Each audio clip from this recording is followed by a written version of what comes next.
Welcome to the Key of Imagination. This week we're going to be looking at the Twilight Zone episode, Back There. We'll try and figure out how this theory of time travel actually works. We'll talk about whether or not a time traveler can actually return the same as when they left in terms of their psychology. And I'll reveal my moment of awe, a look into the diary of John Wilkes Booth himself. So, grab your keys and let's open up this door to the fifth dimension.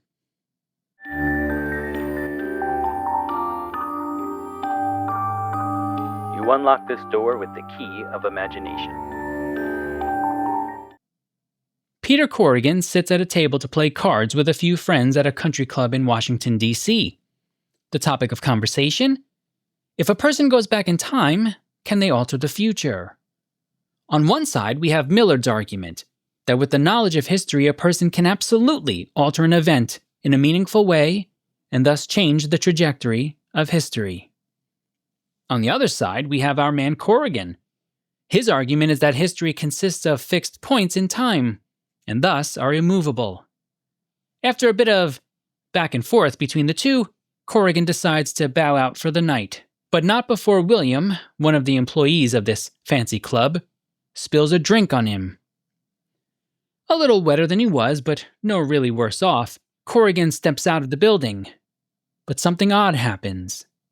His mind gets a bit fuzzy, and the environment around him changes before his very eyes. What was once an electric lamp is now a candle. He heads home, undoubtedly hoping that a good night's sleep will shake these visions loose, but finds someone else living there. And when a young couple comes down the stairs dressed in garments from the 19th century, and mentioning that they are about to go to a play that will be attended by President Abraham Lincoln, Corrigan realizes what's going on, and he's going to do everything he can to warn the people about the looming assassination.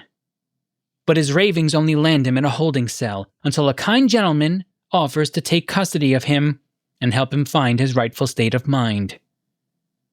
But this fine gentleman turns out to be none other than John Wilkes Booth, and he's not going to let Corrigan stand in the way of what he believes is his date with destiny.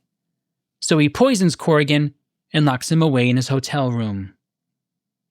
By the time a local police officer, the only person who believes Corrigan's story, comes to the rescue, it's too late. The deed is done.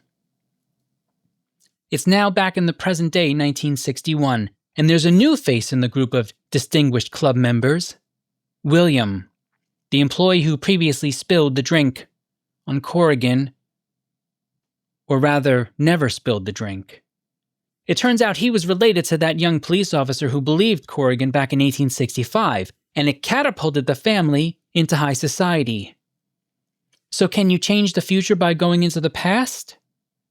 Corrigan learns that some things can change, but others stay the same.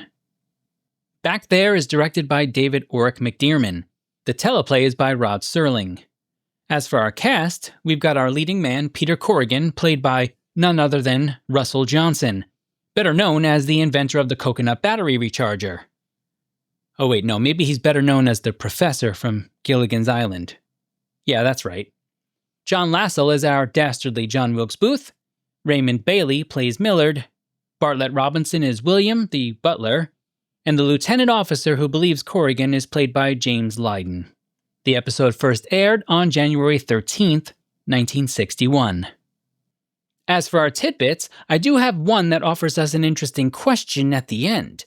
In Martin Grams Jr.'s Unlocking the Door, he notes that Serling initially wanted this episode to be an hour long, but the sponsors were not willing to expand their half-hour slot. So my question for all of you out there is, do you think this episode would have benefited from being an hour long, or not? Let me know in the comments. I'm curious. Question 1. What exactly is the time travel theory here? You know, certain oddities emerged in my mind as I was watching this episode the second time through. Questions about what exactly is the time travel theory being espoused here, and how does it actually function? I started to write some things down, and they ended up kind of just falling into critique, but I don't really want to do that. That's a bit too easy, and it's not really what I like to do, as many of you know. So rather, I would like to try and take some of these time travel oddities in good faith and really attempt to see what they produce if we take them seriously. Well, as seriously as someone who still finds it amazing that bread goes into a toaster as one thing and emerges as something completely different. The 21st century, am I right? Believe it or not, the most interesting aspect of this whole time travel thing is his clothing. You heard me right. Why does his clothing change? He steps outside in his 1960s or 1961 suit, and then all of a sudden it becomes an 1865 one. Why? That was my way in to this question, and I think I have some interesting ideas about that. Corrigan might have actually given us a bit of a clue in his initial conversation at the club. When Millard says to him, "Using this prior knowledge, there's 100 things you can do to protect yourself," Corrigan counters with, "But I'd be an anachronism. I really don't belong back there." Now, you can make the argument that his clothing changes because they didn't exist in 1865. What I mean is the conceptualization of the modern suit. That is what doesn't belong there. But wait, you might be thinking, wait, but Corrigan doesn't belong there. Now you're starting to see why this is such an interesting thread for us to pull on. That's right. We're just having some fun here. My initial argument is that time travel appears to be about proper object conceptualization within history. In other words, you couldn't go back to 1865 with an iPhone, because iPhones didn't exist in 1865 as a concept. You can make a longer argument for the existence of the cobalt, copper, and other raw materials, but there are no conceptual blueprints for one to be able to be pulled together into one concept in history. That would mean that there might be parts of Corrigan's suit that were not able to be conceptualized in 1865.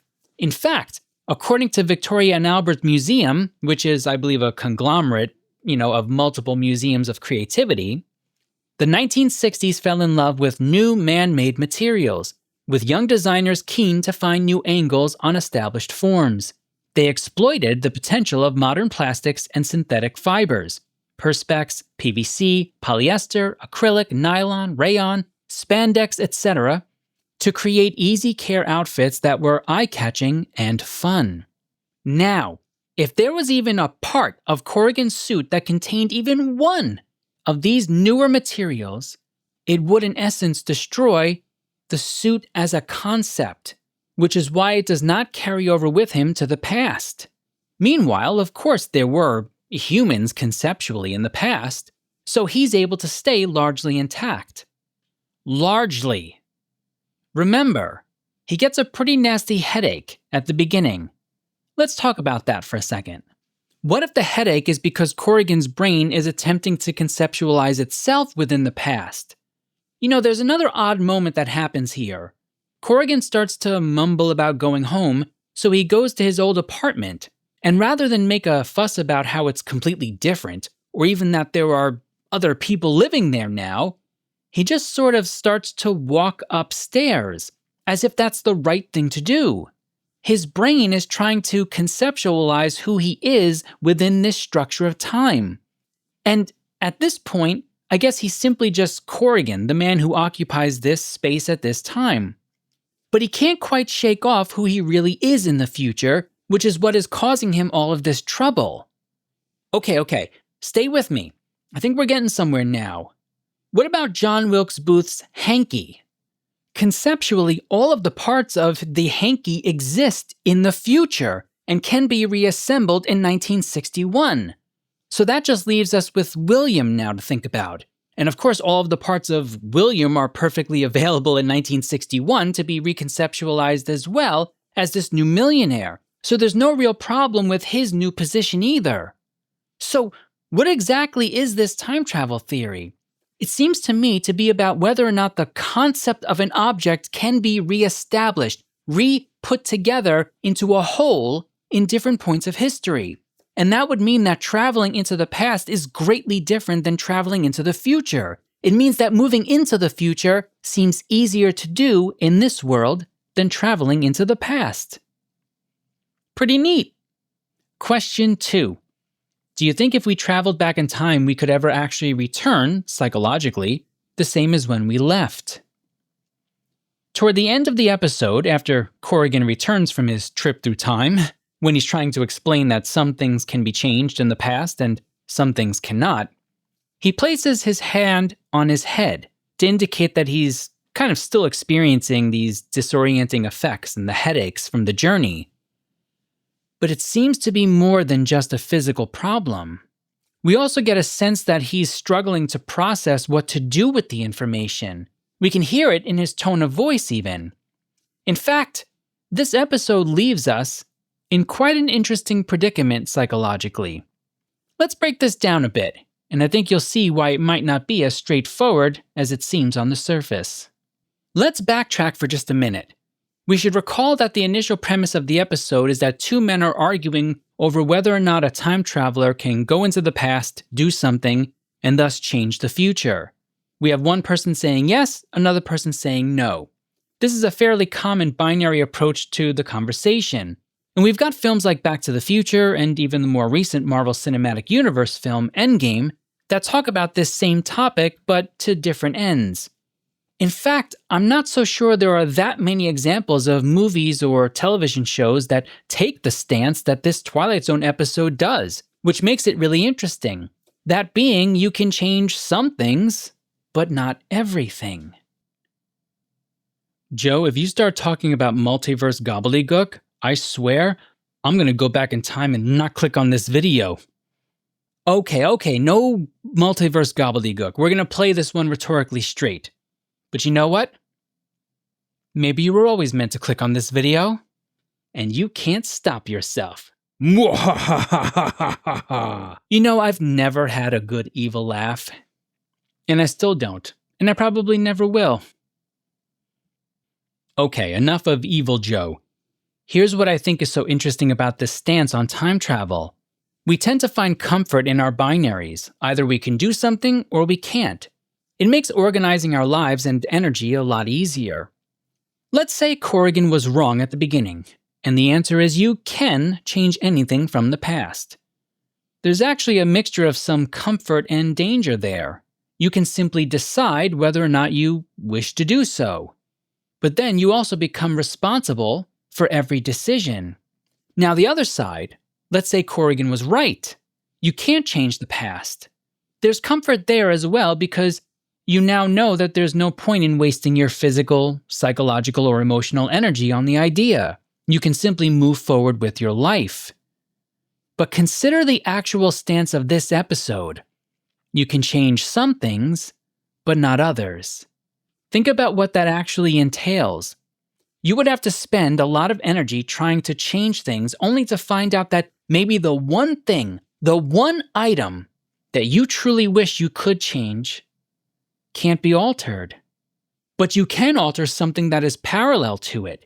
And that's what happens in this episode. The police officer who tries to help Corrigan has his parallel future altered by Corrigan, and that timeline continues to branch throughout history with no real sense of where it's going to end or what it's going to change. All because you attempted to change the one thing that you wanted to change the most. That is exceptionally frustrating.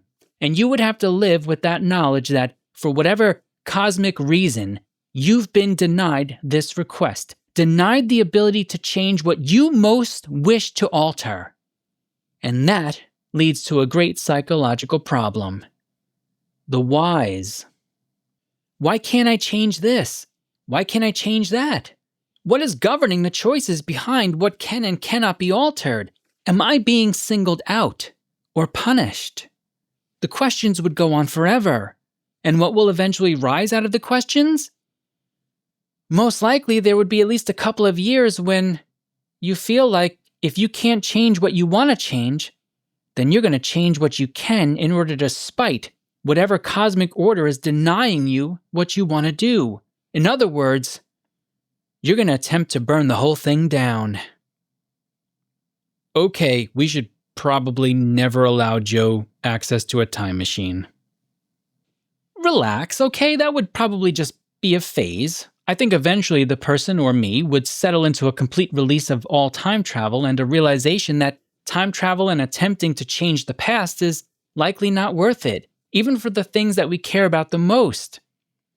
Hear me out about something. There's a fascinating DC superhero villain named Vandal Savage. There are variations on his origin stories and whatnot, but the basis of his story is this.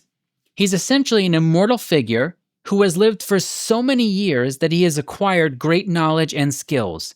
In one particular storyline that I love, he's finally successfully able to essentially destroy all society, meaning that it's really just him at the end. Now, Superman is able to cross time and space and find him due to plot. But when Superman does see Savage in the future all alone in this desolate world, Savage actually tells him, "You have to go back in time and stop me."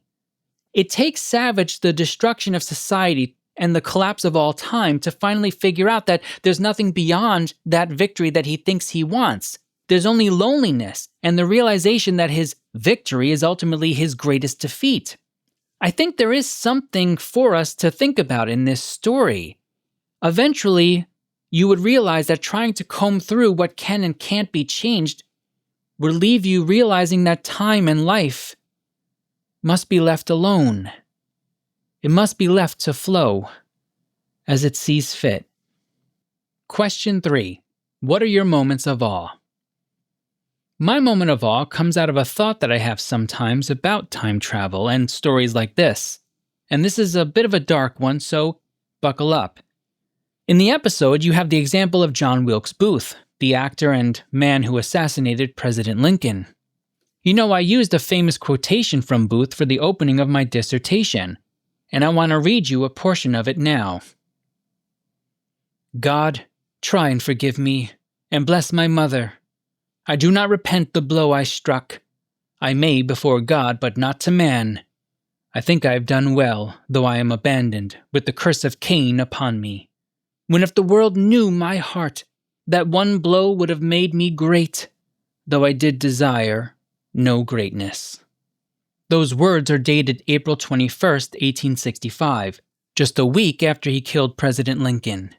When we write about time travel, we tend to do so much like our Twilight Zone episode. We frame it as a heroic act of stopping someone from doing something horrific or preventing something. But what we often do not seem to do is to think about going back a little bit further and trying to figure out what's actually going on with these people.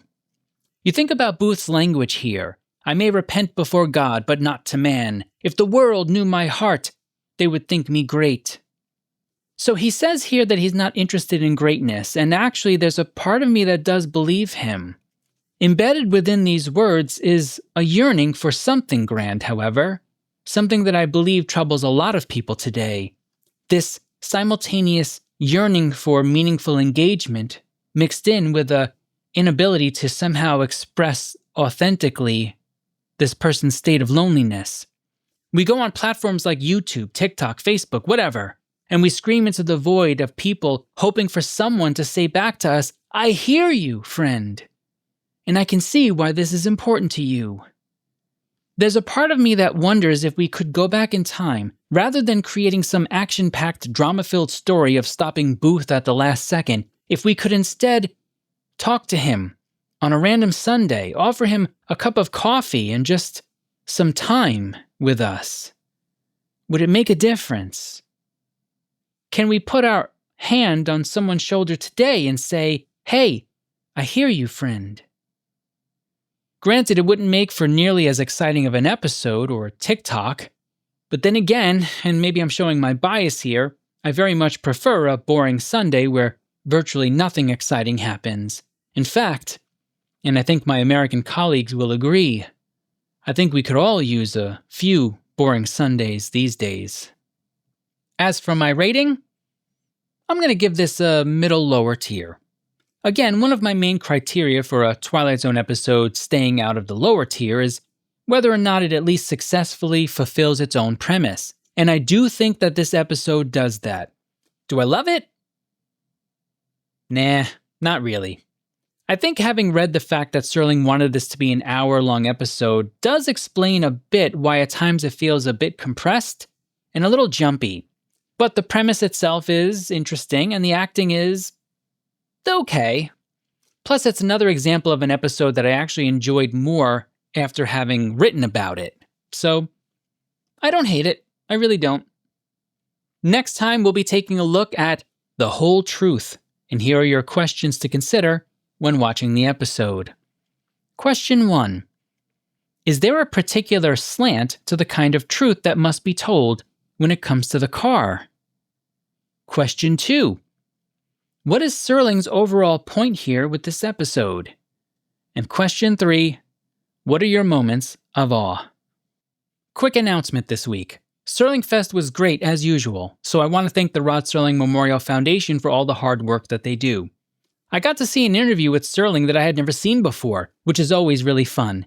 He talked about a fairly common topic for him, censorship and the role of the writer. But what was different about it is that he also discussed whether or not he thought the culture of Hollywood had or has an effect on him and other writers in terms of their approach to writing. You know, there was an interesting little Twilight Zone moment there, considering that one of my questions for the Dust episode, which came out while I was at Serling Fest, also has to do with how environments impact us. Go figure. I'd like to give a special shout out to Rob A. Gabor. It's always a pleasure to see you at Serling Fest, Rob, and to catch up. And a shout out to a wonderful couple I met who also happen to listen to the show, Jamila and Josue. Your positive energy and enthusiasm for Serling's work was wonderful, and I look forward to seeing you both again next year if we're all able to do so. And of course, I would love to meet more of you at the next Serling Fest, so let's try to see if we can do that. Now, I've got one comment that I would like to highlight from my Dust episode. Anonymously posted comment had the following to say: Is this guy an AI? He sounds like an AI. Everything about him seems like AI. Anonymously posted comment? How could you think such a thing? Me, AI? What, like I'm some kind of ChatGPT? Ooh, ChatGPT. Yes, I'll build it, and it shall be the most useless AI man has ever created. If you ask me more than 3 questions, I'll just start ignoring you, or saying, look, I obviously can't help you, so go get a pizza and chill out or something. I'll be the only AI that consumes less energy the more you use me, because I just become exponentially lazier with every response. Just a guttural mess after 15 minutes of use. I like it. I think I've got something here. Thank you, anonymously posted comment person. If you enjoyed the show and want to support our mission, get some extra content, and give money to not one but 2 great charities all in one, consider joining one of our membership tiers on YouTube or on Patreon. 50% of every dollar taken through this show, after the platform fees, is going to charity. 25% to the Rod Serling Memorial Foundation, and 25% to the Gary Sinise Foundation. That means every gift, super chat, thank you, and membership will help us get closer to our goal of leaving a legacy of giving that Rod Serling himself would be proud of. And thanks to a couple of really generous donations, and all of you out there, we're about to hit our first donation mark. That's right. We're preserving a way of life for future fans of Serling's work, especially the Twilight Zone. To learn more about me, our mission, why we're doing it, and how you can help, head to thekeyofImagination.com. But keep in mind, if you watch, like, thumbs up, subscribe, and share the show with a friend, you know all the algorithmic gymnastics. You're also doing your part to support this mission, and I'm grateful for it. And if you leave an interesting comment, I just might use it on the show.